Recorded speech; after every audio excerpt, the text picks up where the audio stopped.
And I think we're live. I'm afraid that sometimes I will be live a lot before I am actually live, so you're going to hear some silly things, but you know what? It's fine. We're all friends. Good evening, good morning. You know, maybe some people will join us from the other side of the world, maybe America, Canada. How is everyone? Hope you're doing well. I'm just wondering, how did it go yesterday? We haven't got anyone with us yesterday yet, but that's okay. How did it go yesterday? How did that feel to accept the situation, to actually let go, surrender? And I'm just wondering how did you like the meditation? I remember when I was like really down and I was trying to be somewhere else. I was trying to solve so many problems, so many issues in my life, and I was so mega anxious. That was a time that I was consistently taking some pills, some medications, you know, and I couldn't even sleep without any calms, without happy pills, and just function without it. And I remember at my lunch breaks, I would go, we had like a prayer room that you could just actually close the door, and I would just sit there, close my eyes and listen to that meditation. So that meditation brings a lot of memories. Yeah, quite humbling. So today is mission number 2. I'm okay if you're not here, that's okay. If anyone will join us in a second, that's absolutely fine. I do appreciate that we have lives, but I committed myself to be here every day at 7 p.m. regardless. If I won't be here live, I will prepare you a video, and you definitely have it here. You can go to guides, and in guides you will find all the missions. If you want to go back, if maybe someone will start a little bit later with us, that's absolutely fine.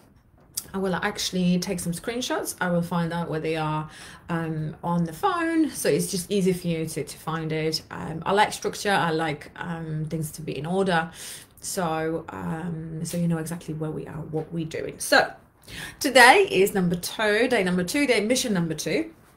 So mission number 2, I'm gonna get quite vulnerable with you. And I want you to do the same, you know. You will get to know me quite well, and hopefully I will get to know you quite well.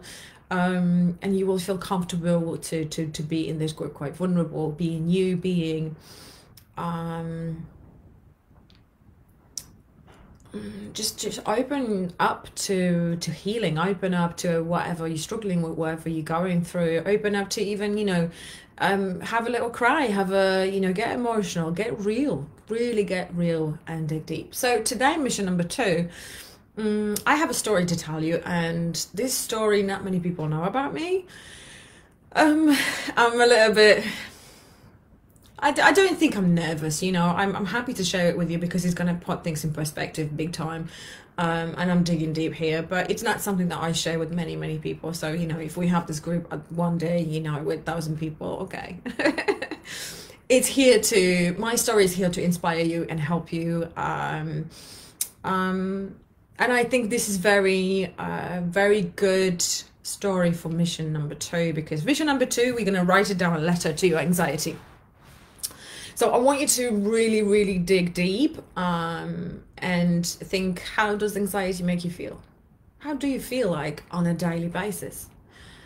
How frustrated are you? What does it stop you to do? What does it, how is this frustrating? How is it disappointing? And I want you to just start, and don't overthink. Just take yourself a little piece of paper, not in your notebook, or just rip it from your notebook, piece of paper, and we're going to write it down and just start.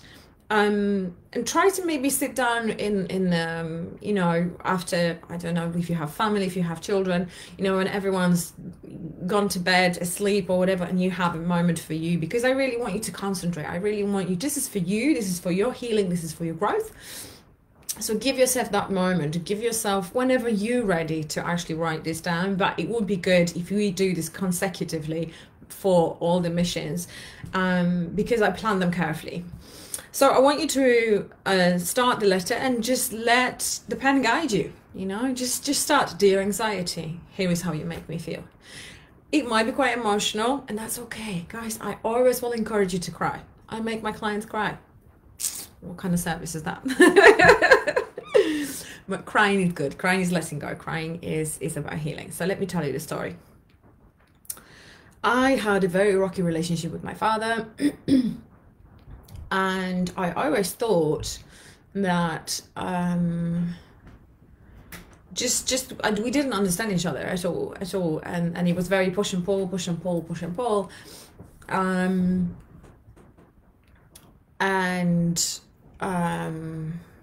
Yeah, growing up, I just felt really, not wanted, not loved, not. You will find out the story later on, how it revealed how I kind of find out different things, how it made me grow, and how. But I think it was the seed of me struggling in a relationship, especially with men, because your father is your first male caregiver. So this is where you kind of get the inspiration. This is where you start. This is where you kind of build up a world around men, right? So I had this not great great start, great at the beginning, and I really wanted to get out of the house. I really I wasn't, I remember falling asleep and thinking, oh my God, when the day will come that I will leave this place. I really want to leave. I really want to leave. I don't want to be in this house. Penny dropped. I just had an aha moment. How cool is that? I think I manifested it, because every single night I would cry myself to sleep, for different reasons, as a teenager does. I was maybe I don't know, 17, 18, and I would just say, I wish I could get out of this house. I don't want to be here. I don't want to be around my father. I hate him.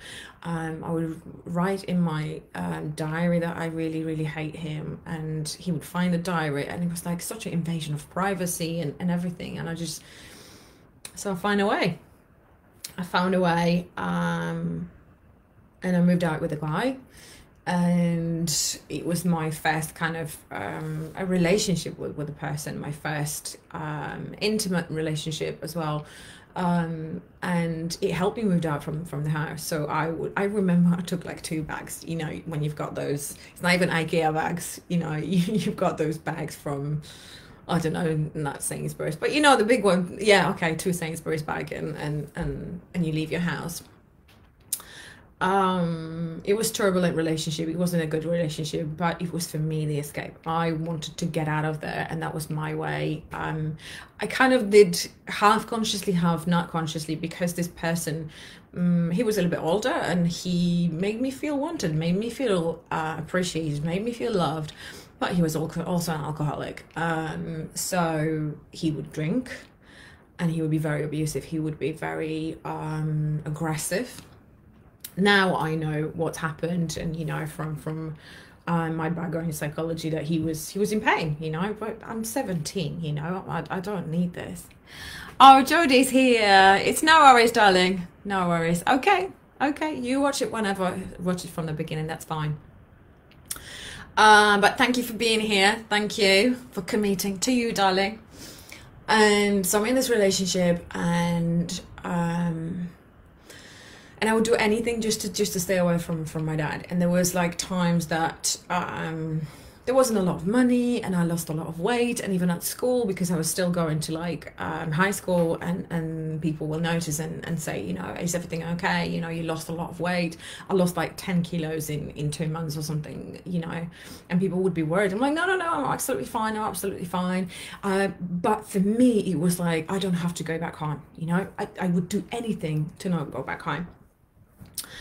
And he would abuse me physically, and there was a point where I told you that I'm Polish, and when Christmas comes, we do a lot of cooking. Okay, so when we have like 12 different dishes that are completely different to every. That's why Christmas celebration is for us very, very. Mariana's here. Hello, darling. You can rewatch it to have a full story, but I'm just saying that I'm in this relationship. I didn't want to be with my dad. I moved out. I'm with this guy for quite some time, I was from one side I was like feeling loved, feeling appreciated, feeling good about myself, and he would encourage me that I can do things at school. When I was with my dad, I nearly was left 1 year at school because I hated math, and you know, kind of my dad would make me feel that you're not going to do anything, you're not going to achieve anything, you know, it's like, you know, what's the point of trying? So I would be really bad at, you know, homework. I wouldn't. I was from the beginning, Mariana said, okay. So, you know, my grades were really, really bad. And then I'm with this guy and my grades are going quite high, sky high, because he made me believe in myself.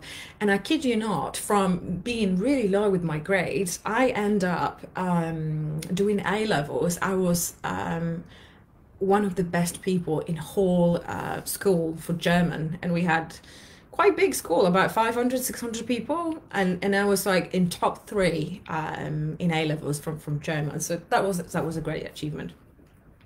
So going back to Christmas, so I cooked all these things for Christmas, and it took me forever. It took me maybe, I don't know, 3 days. Tried to cook fucking cabbage, you know, for 3 days and put everything together, and I put everything together and everything is in the fridge and everything is wrapped up nicely, and I'm like so looking forward to Christmas, and you know, it's snowing outside, it's so nice, and everyone's like in a great mood, and you're listening to Christmas carols and on the radio, and you know, and he comes home absolutely shit-faced, absolutely drunk, and you know, for him it was like, I don't know, the wind blows this way and you're gonna get hit today. And I was really embarrassed, and I wouldn't tell my parents, I wouldn't tell anyone. I would just maybe not go to school if somebody was visible, but I would rather stay with him than go back to my parents. It wasn't that bad, but in my head it was, you know, and I was really quite stubborn at the time. And so tomorrow is Christmas Eve, everything's good, or even Christmas Day or something. And he comes back home absolutely drunk, and he beats me up. And he beats me up to the point I can't speak. I've got, you know, like, I didn't speak for like 3 days, and I've bitten my mouth, the inside of my mouth, and you know, I've got black eye and all this. And he says, Christmas is over, fuck this, and takes everything from the fridge, and everything lands on the floor. And I was like, you know, I was really working hard to cook this. I'm sorry, it's just, I haven't spoken about this for quite some time. And he takes everything out from the fridge, everything goes on the floor, you know, everything smashes, like, and I'm hurting, I'm in pain, I'm crying, and I'm sitting there so angry, and I'm saying to myself, I will never, ever allow anyone to treat me like this, ever in my fucking life. Sorry for my language, but I think it's needed. The reason I'm telling you this story, because this situation made sure that I would never, and that never ever happened in my life, that anyone touched me, anyone spoke to me in a way that is disrespectful or anything like that, because at that moment I made the decision that I'm better than this. There is no way I'm staying in this relationship, and I will never ever allow a man to treat me like this. I want you to get today so pissed off with anxiety. I want you to dig so deeply, and just, that's why I want you to write this letter and actually put it on the letter and say, dear anxiety, this is how you make me feel. Swear, do whatever you need to do, but I want you to get so pissed off, like me. Like, I got so pissed off that night that my life completely changed. I changed it around, and I never ever had that situation in my life. And I'm 38 years old now, and it will never happen, you know? That's not my standards. So today we're going to write the letter to anxiety. It's all for you. No one has to see it. Just put it, you know, in a piece of paper. Don't put it in your notebook, put it in your piece of paper, or put it in a notebook where you're going to rip it off, because there's going to be 2 parts of this. So yesterday we accepted, and today we say, that's it. I'm so angry, I'm so disappointed, I'm so frustrated, I'm so exhausted. I'm making the decision that this shit is going out of my life. Okay? This is exactly what we're going to do. So you're going to write it down the letter. I want you to read it maybe once, maybe twice. If you get emotion, if you get, get those emotions out, get it boil, I want you to get angry. I want you to get pissed off, and then we're going to burn it. And while you see it, burn it, I want you to say bye-bye. Okay? So hopefully that makes sense. Any questions?